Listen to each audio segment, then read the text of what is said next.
اعوذ باللہ من الشیطان الرجیم بسم اللہ الرحمن الرحیم اللہم صلی علی محمد وعلی آل محمد کما صلیت علی ابراہیم وعلی آل ابراہیم انکا حمید مجید اللہم بارک علی محمد وعلی آل محمد کما بارکت علی ابراہیم وعلی آل ابراہیم انکا حمید مجید۔ پیارے دوستوں، سیرت رسول صلی اللہ علیہ وآلہ وسلم کے لیکچر نمبر 9 میں آپ سب کو خوش آمدید۔ السلام علیکم ورحمۃ اللہ وبرکاتہ۔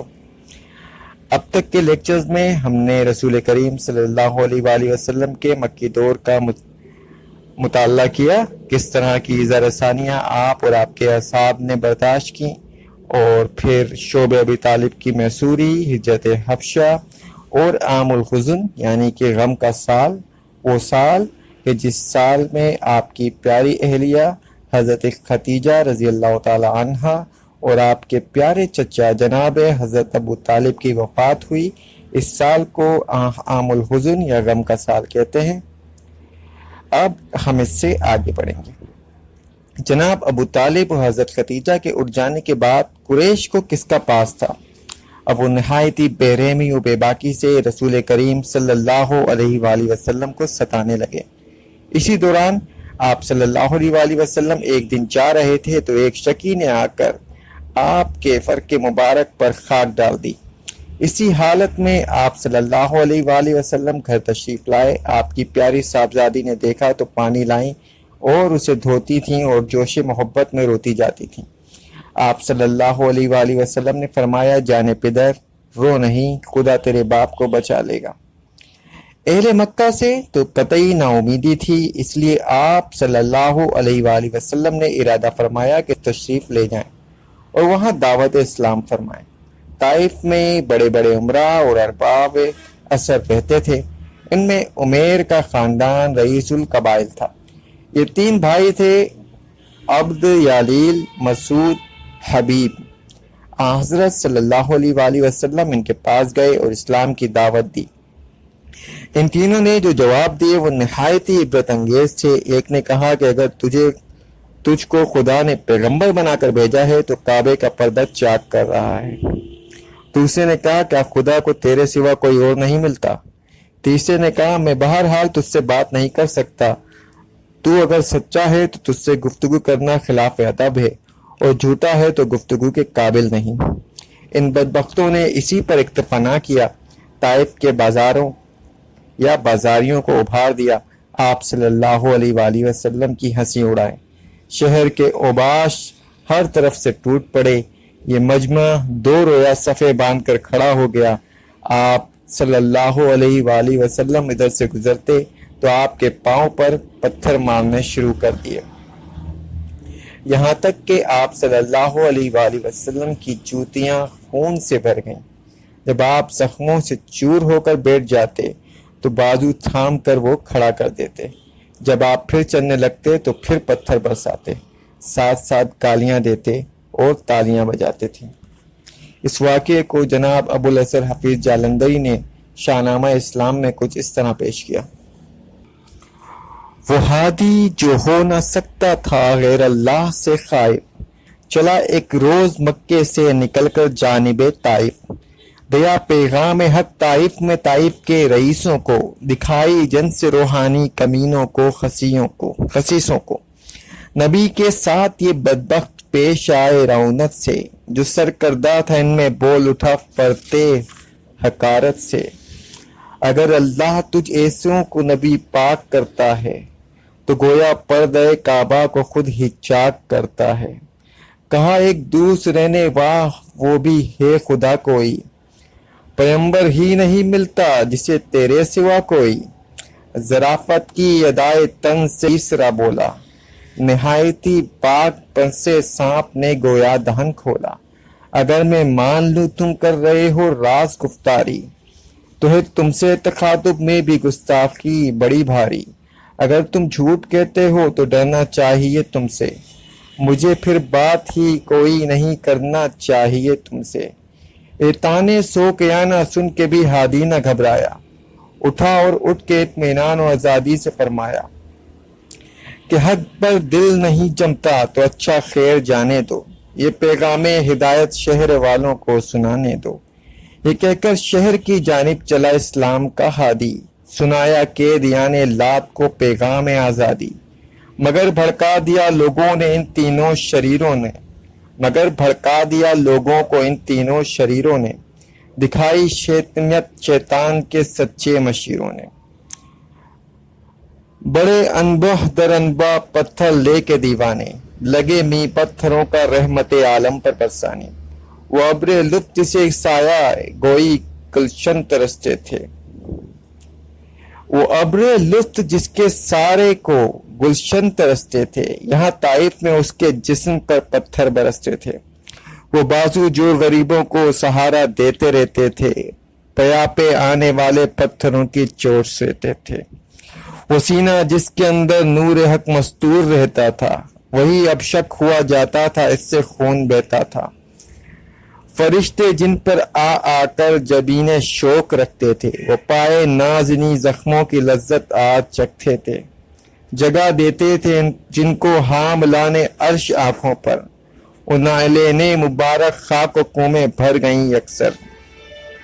بشر کی ایپ پوشی کے لیے جس کو اتارا تھا، بشر کی چیرہ دستی سے وہ دامن پارا پارا تھا۔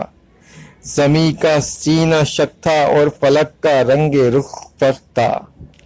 زمیں کا سینہ شک تھا اور فلک کا رنگ رخ فخ تھا، کہ ساری عمر کا حاصل شکار جور ناحق تھا۔ حضور اس چور سے چپچور ہو کر بیٹھ جاتے تھے، شکی آتے تھے بازو تھام پر اٹھاتے تھے۔ اسی مہمان نوازی کا نمونہ پھر دکھاتے تھے، خدا قاہر و قہار کا صبر آزماتے تھے۔ یہ جسمانی عقوبت اس پہ ترا رنج روحانی، خدا پر مضحکہ کرتے تھے یہ بیداد کے بانی۔ کوئی کہتا تھا آپ اعجاز اپنا کوئی دکھلا ہے، کم از کم یہ تو ہو ہم پر یہ پتھر ہی پلٹ آئیں۔ کوئی کہتا تھا تم پر سے بلا کیوں ہٹ نہیں جاتی، ہمارے غرق ہونے کو زمیں کیوں پھٹ نہیں جاتی۔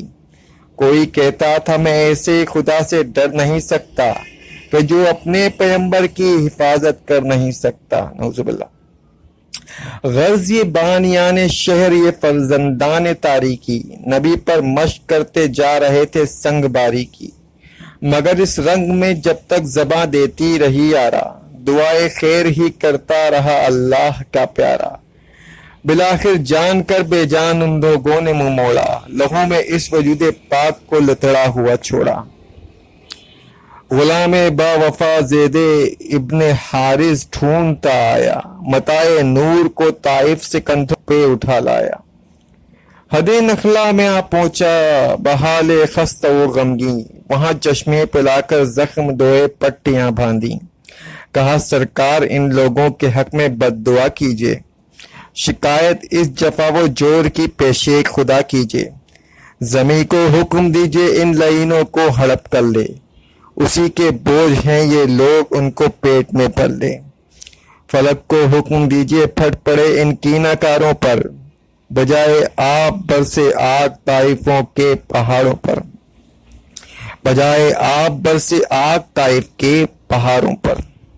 جناب رحمت للعالمین نے سن کر فرمایا کہ میں اس دہر میں قہر و غضب بن کر نہیں آیا، اگرچہ یہ لوگ آج اسلام پر ایمان نہیں لاتے، خدا پاک کے دامن و وحدت میں نہیں آتے، مگر نسلیں ضرور ان کی اسے پہچان جائیں گی، در توحید پر آ کر ایک روز سر جھکائیں گی۔ میں ان کے حق میں کیوں قہر الہی کی دعا مانگوں، بشر ہیں بے خبر ہیں کیوں تباہی کی دعا مانگوں۔ یہ فرما کر نبی نے ہاتھ اٹھا کر ایک دعا مانگی، خدا کا فضل مانگا، خوئے تسلیم و رضا مانگی۔ دعا مانگی الہی قوم کو چشم بصیرت دے، الہی رحم کر ان پر انہیں نور ہدایت دے، جہالت ہی نے رکھا ہے صداقت کے خلاف ان کو، بیچارے بے خبر انجان ہیں کر دے معاف ان کو۔ فراخی ہمتوں کی روشنی دے ان کے سینوں کو،